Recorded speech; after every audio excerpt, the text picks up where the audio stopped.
Okay, take three. Welcome to Critical Weight Theory. Science fiction has always been about much more than spaceships, lasers, and strange creatures from distant worlds. At its best, it's a way of exploring ourselves. Well, in addition to also looking at spaceships, lasers, and strange creatures from distant worlds. The aliens we create often say more about humanity than about what might exist somewhere among the stars. The aliens of our mind serve as mirrors, reflecting our societies, our fears, our hopes, and our endless curiosity about what lies beyond our own world. So today I'm exploring a fascinating question. How accurately does science fiction portray aliens? Are there any examples where the depiction of aliens is scientifically plausible in terms of their biology? And questions like that. Now, I'm not going to pretend to answer all those questions, but just examine that they give food for thought. Honestly, I'm not too interested in getting into very specific examples, but just looking at the basic premise of alien life and whether or not it would look anything like human beings and what an accurate presentation might look like. So the answers to such questions turn out to be both simple and surprisingly complex. And first, when it comes to some science fiction, it cannot help but depict aliens as reflections of humanity. Whenever authors imagine alien civilizations, they're often projecting ideas about humanity's future. The wise, benevolent alien mentor represents our desire for guidance beyond our current limitations. We long to believe there is an older, wiser civilization that has solved the problems that we are still stupidly struggling with. So that's one of the main reasons we get that representation of alien kind. And that's actually a very common trope, if you will. I get kind of tired of the word trope, but I guess we're stuck with it. It is relevant, and people know what the word means. So on the opposite end of the spectrum is the hostile invader. These stories tap into some of our oldest instincts: fear of the unknown, fear of the outsiders, xenophobia, if you will, and our own capacity for prejudice and, just short sightedness.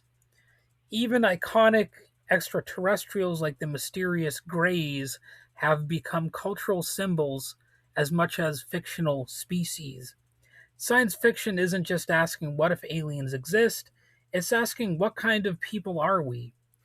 And that also gets us into the storytelling versus science question.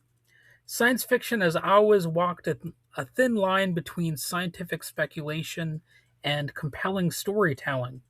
Most fictional aliens are designed first to serve the story, and sometimes that shows. Their biology will come second. And that's understandable because readers connect most easily with beings that actually resemble us in some way. So, as a result, many classic aliens share remarkably human characteristics. They walk upright, they have two arms and two legs, sometimes they have 10 fingers and 10 toes. They communicate through expressive faces, they breathe Earth's atmosphere in a lot of cases. Sometimes they even have compatible biochemistry, or incredibly enough, can reproduce with humans. Sometimes they pretty much are humans, in their depiction. Although quite often there's some sort of explanation for it, like they're just symbolically representing humans or something like that. So we will not be terrified by their true form. And perhaps most importantly, they often think like us. They have familiar emotions, recognizable social structures, political conflicts, families, ambitions, and moral dilemmas. Although some depictions of aliens they actually don't have some of those things. They will lack emotions in some cases. They no longer have families in a conventional sense, and you find a variety of different depictions. And it's actually, true that a lot of these different varieties make for engaging stories, but the most engaging story for a general audience will be an alien that is quite human like. And from an evolutionary perspective, it's probably extremely unlikely that a lot of these aliens would be human if they did walk among us. We would not, in most cases, uh, what do I mean in most cases? In most likelihood, they probably would not look human. And here's why human like aliens are unlikely. Evolution does not work toward a predetermined goal, interestingly enough, although I suppose maybe you could explain it as saying that actually the aliens are able to predetermine evolution through their superior technology or something like that. But here on Earth, it's still true that evolution doesn't work particularly toward a predetermined goal. Life adapts to local conditions.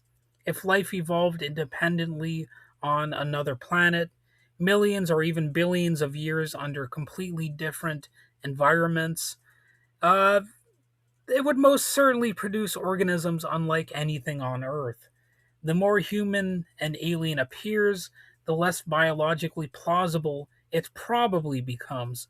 And that's one of the kind of, you could almost say it's like a snobby standard against the concept of human like aliens. The more human it is, the less plausible it is that it would exist somewhere out in outer space as a living, intelligent creature. That's not to say intelligence couldn't evolve elsewhere, but expecting another civilization to independently evolve into something that looks remarkably like us would be like expecting two completely separate authors to write the exact same novel without ever communicating. And it's equally true when you talk about the physical characteristics of would be aliens. Nature rarely repeats itself that precisely. So, thinking like an astrobiologist, the most scientifically grounded science fiction begins with the environment rather than the creature. Instead of asking what would look cool, the author asks questions like, what kind of star does this planet orbit? Is it a dim red dwarf or a giant blue or a brilliant blue giant? I got my words kind of jumbled up here. So, also, how much gravity does the planet have?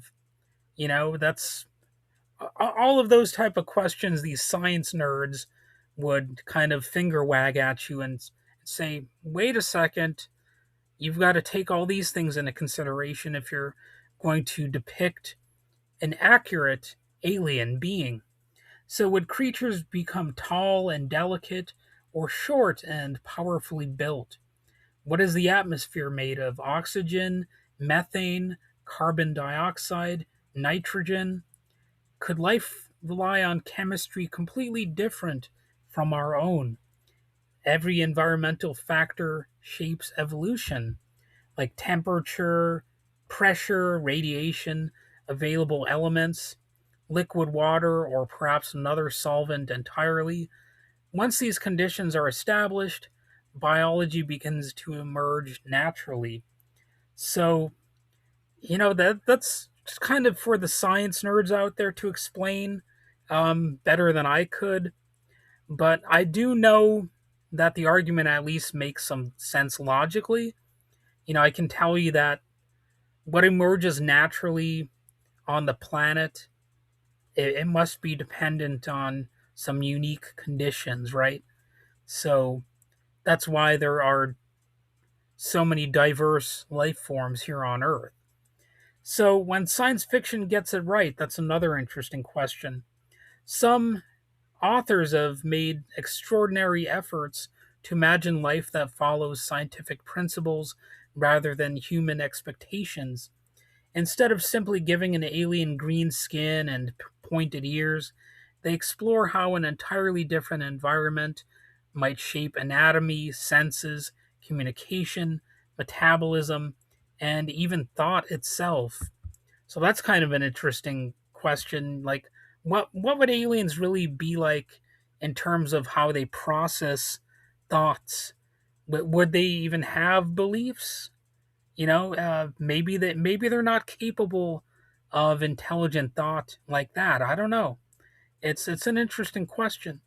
And like, is the presence of beliefs actually the key component of advanced intelligence, or could it just be, the ability to survive? Like, is that perhaps the most important part of intelligence? And some people would say that's instinct, and instinct is often considered like the opposite of intelligence, but sometimes it might be just as valid as other forms of intelligence. I don't know. I'm not exactly an expert on this. I'm just throwing that premise out there, and maybe some of you could give me a little bit of a comment on that. So, certain aliens may seem strange, even unsettling, but that's exactly the point. If alien life exists, it probably won't resemble humanity wearing a different costume. It will be genuinely alien.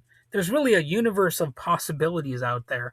So it's possible that even some of the craziest sci-fi depictions of aliens, they could maybe be accurate. Who knows? And one of the greatest advocates for keeping an open mind was astronomer Carl Sagan, who famously observed, "The universe is a pretty big place. If it's just us, it seems like an awful waste of space." So it's a reminder that the universe contains hundreds of billions of stars in our galaxy alone, and hundreds of billions of galaxies beyond that. Somewhere among those unimaginable numbers, life may well exist. Whether it looks anything like us is another question entirely. And again, I'm going to rely on you science nerds to tell me your thoughts on this. What do you think aliens would look like? Do you think that the people who complain about human like aliens are wrong? Do you think other human beings exist out there? Um, People who are basically people. Do you think it's possible that they developed somewhere independently? After all, maybe lightning can strike twice, you know? Science fiction, it succeeds not because every alien is scientifically accurate, but because it encourages us to ask a lot of different questions. What is intelligence? What forms can life take? How much of what we call human nature is universal, and how much is simply the product of our own evolutionary history? And the most memorable alien stories don't merely introduce us to creatures from some other world, they help us see our own world from a completely different perspective. And perhaps that's been science fiction's greatest achievement all along. Whether the aliens are biologically plausible or wildly imaginative, they expand our imagination and remind us that the universe is almost certainly stranger than anything we have yet imagined. Well, until next time, keep looking up and keep wondering what might be looking back. Get out your binoculars. Well, uh, that's a dorky thing to say, but I'll end it there. Feel free to like and subscribe. Um, have a good one.